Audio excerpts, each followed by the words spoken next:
मक्का में हिंदुस्तानी हाजियों का बुरा हाल, 4-5 लाख लेने के बाद भी बद इंतजामी के आरोप। 16 लोगों को एक कमरे में ठहराने का दावा। संजय सिंह, वारिस पठान और मोहम्मद जुबैर ने उठाए सवाल। किरण रिजिजू और हज कमेटी से जवाब मांगते हुए सुविधाओं और बढ़े किराए पर घेरा। आइए बताते हैं आपको पूरी खबर।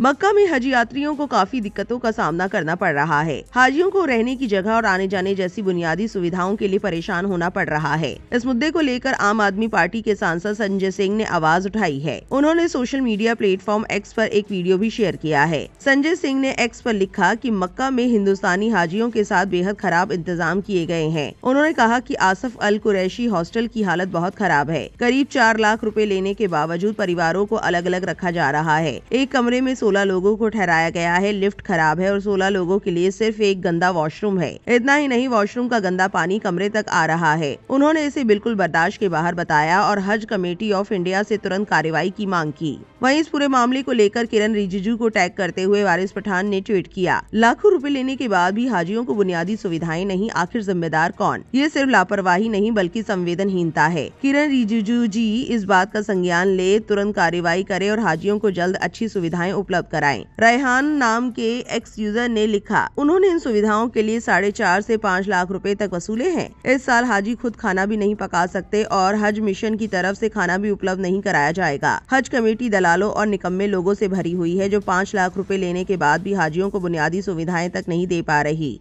शर्म आनी चाहिए। एक और एक्स यूजर ने लिखा, 2025 में हज पर जाने के बाद मैं ये कह सकता हूँ कि हज कमेटी की तरफ से दी जाने वाली सुविधाएं उम्मीद के मुताबिक नहीं है और उनमें सुधार की काफी जरूरत है। इतनी बड़ी रकम लेने के बावजूद हाजियों को अच्छी सुविधाएं नहीं मिल रही हैं। आपको बता दें कि मिनिस्ट्री ऑफ माइनॉरिटी अफेयर्स ने एक ट्वीट किया था जिसमें उन्होंने लिखा था, हज हवाई किराए में 10,000 की बढ़ोतरी को लेकर कई मीडिया प्लेटफॉर्म पर चिंता और सवाल उठाए गए हैं। हम हर उस हाजी की भावना को समझते हैं जो सालों तक बचत करके हज का सपना पूरा करता है। इसी वजह से हज कमेटी ने हाजियों के हित में लगातार बातचीत और कोशिश की। असल बात यह है कि मिडिल ईस्ट संकट की वजह से एविएशन टरबाइन फ्यूल की कीमतों में भारी बढ़ोतरी हुई।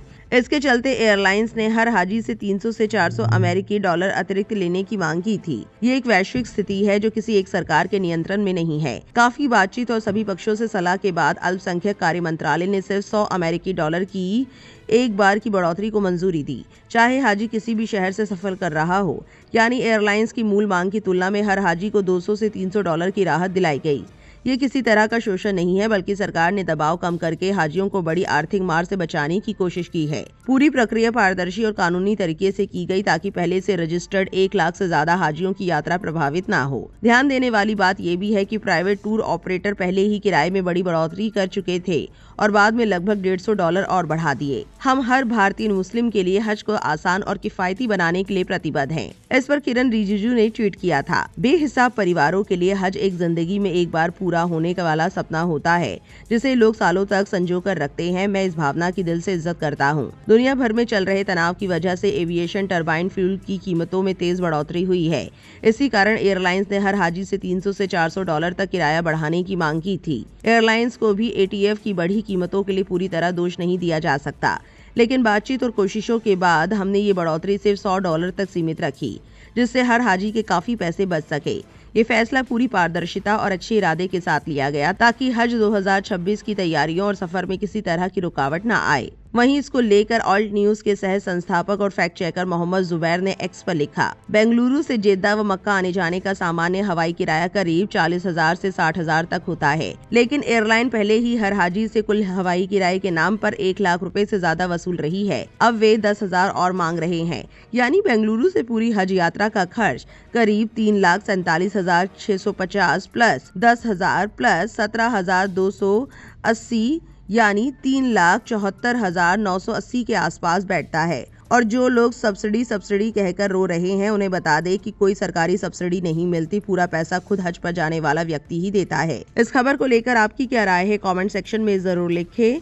और इस वीडियो को ज्यादा से ज्यादा शेयर करें।